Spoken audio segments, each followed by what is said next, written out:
divide la columna en dos partes y nos los divide por efectos de balance de materia, es decir, esta alimentación que va a estar en un punto dado en una altura de la columna, parte la columna en dos secciones. Una sección superior, que es la que se va a conocer como sección de rectificación, y una sección inferior, que es la que vamos a conocer como sección de agotamiento. Decíamos, esta se conoce como de rectificación o enriquecimiento porque el vapor que va ascendiendo en la columna se va enriqueciendo con el compuesto o con los compuestos más volátiles que hay presentes en la mezcla. En tanto que la otra sección se conoce como de agotamiento, bien porque ese vapor que va ascendiendo se va despojando de los compuestos más pesados o que el líquido que va descendiendo se va despojando de los compuestos más livianos. Entonces, esto nos parte la columna en dos secciones, lo cual nos va a permitir que tengamos dos balances de materia, uno para cada sección. Y además de eso, tenemos un tercer balance de materia, que es el que corresponde a toda la columna como tal. Entonces, tenemos un balance global, ¿ok? Que es el que encontramos para la columna. Ese balance global es bastante simple. Simple es lo que ingresa, que en este caso sería una alimentación F. F va a ser igual a lo que se obtiene del destilado más lo que sale de fondo. Y un balance global del componente que está ingresando, supongamos que aquí ingresa con una composición que generalmente conocemos como ZF, va a ser F por ZF es igual a D por Y sub I D, que será la composición de ese compuesto de interés que hay en el destilado, más la composición del compuesto que hay en el fondo. B por X sub I B. Entonces este es el balance global como tal de la columna que se debe satisfacer. Un balance bastante simple. No obstante, si cuando vemos este volumen de control en la parte superior de la columna, encontramos un balance de la sección de rectificación. Ese balance de la sección de rectificación nos dice que el flujo que ingresa, ¿quién es el flujo que ingresa a esa columna? Un flujo de vapor. Un flujo de vapor que se puede conocer como V sub N, haciendo N referencia al número de etapas que hay en esa sección de la columna. Va a ser igual entonces al flujo de líquido que desciende, que sale en ese volumen de control, más el destilado como tal. Y luego lo que tenemos es el balance de componente, que será cada uno de los flujos molares de la corriente multiplicado por su respectiva composición. Ese balance de componente es lo que luego se viene a llamar como la línea de operación de la sección de rectificación. Es decir, esta sección va a tener una línea de operación que sigue esta ecuación que encontramos acá. Es decir, tiene una pendiente, esto es una línea recta, fíjense que esto es Y es igual a MX más B, donde este término que está acá, que es la relación de flujo del líquido y vapor que hay en esta sección, fíjense, este es el flujo del líquido que sale, este es el de vapor que asciende, viene a ser la pendiente, y todo este término que está acá viene a ser el intersecto de esa línea de operación. Les decía que una de las suposiciones que hace este método de McKay-Thiele es esta, que los flujos molares que hay de vapor y de líquido en cada una de las secciones permanece constante. Otras suposiciones que asume este método es que los calores latentes de vaporización de los componentes son iguales en la torre. Es decir, que a pesar de que tenemos cambios de temperatura a lo largo de la torre, se supone que los calores molares de vaporización de todos los compuestos son prácticamente los mismos, para entonces simplificar lo que es la parte del balance de energía. Nos facilita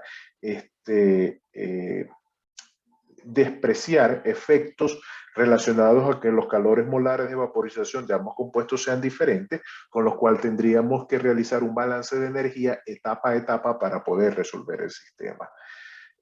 Otras simplificaciones que hace este método de McKay-Thiele es que las contribuciones que hay de calor sensible debido a cambios de temperatura en cada etapa, vamos a tener cambios de temperatura porque aquí tenemos un rehervidor que proporciona un vapor.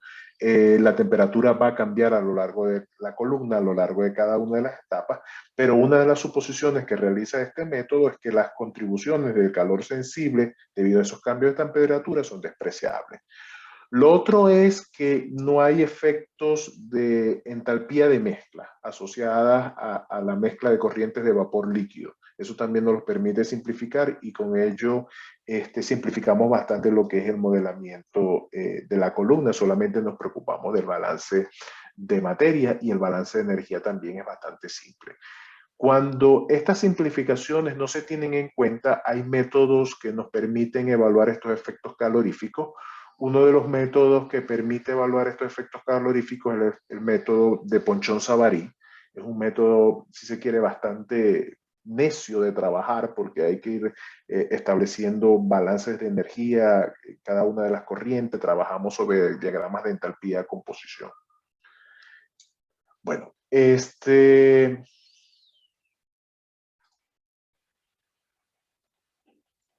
luego encontramos la sección de agotamiento. Entonces tenemos nuestro volumen de control en la sección de agotamiento. ¿Quién ingresa a ese volumen de control? Un flujo de líquido. ¿Quién sale de ese volumen de control? Un flujo de vapor.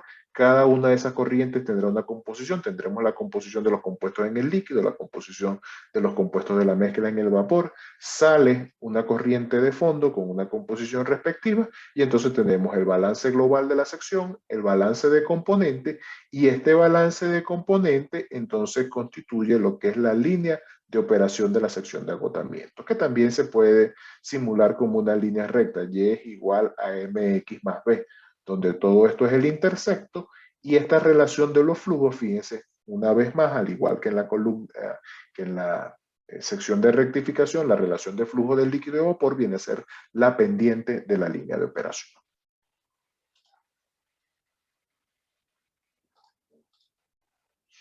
Bueno, aquí encontramos la representación de esa línea de la sección de rectificación. Esa línea comienza en una composición que corresponde a la del destilado, X sub D es la composición de la corriente que sale destilado, que a su vez es la misma composición de la corriente de reciclo. Esta corriente de reciclo que retorna a la columna va a tener esta misma composición que sale del destilado y la misma composición que sale del condensador. Este, esa línea, sobre la línea K diagonal, nos permite encontrar el primer punto por donde va a pasar la línea de operación de la sección de rectificación. Una definición muy importante es la definición de la relación de recirculación. Esa definición de relación de recirculación, les comentaba en la clase anterior, que es muy útil porque es un parámetro operacional que nos permite definir condiciones de operación de la columna.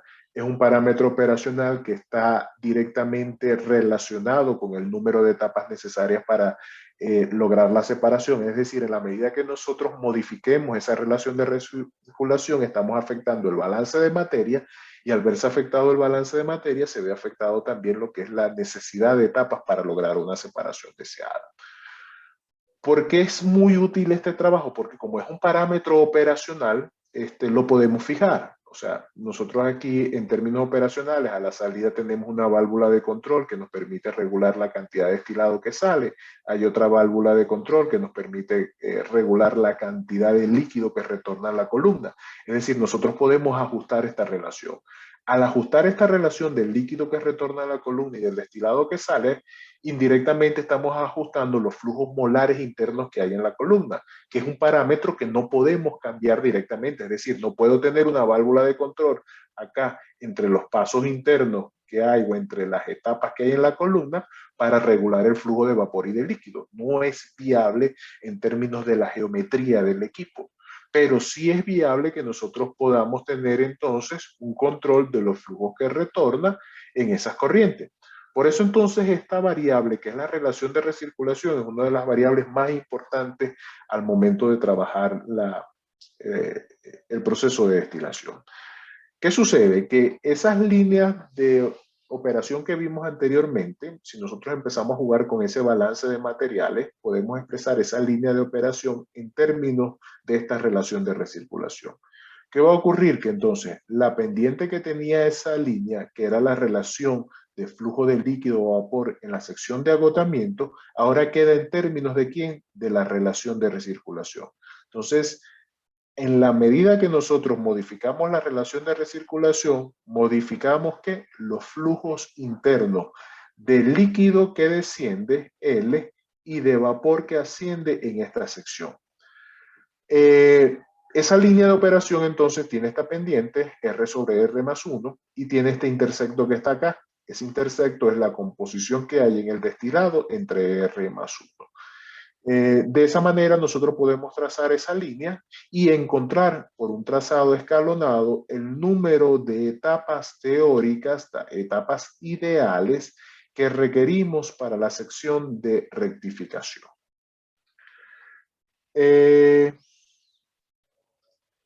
Luego encontramos lo que es la línea de operación de la sección de agotamiento. En este caso, la línea de operación de la sección de agotamiento viene definida igual en función de los flujos molares de líquido que hay en esa sección, en este caso L barra o B barra. Les hago estas diferentes acotaciones. Esta nomenclatura es la del texto de Sider. Pero si nos vamos al texto de Treibel, vamos a encontrar que las diferencias entre el flujo de vapor y del líquido en la sección de rectificación y agotamiento viene dado por B con una comilla, L comilla.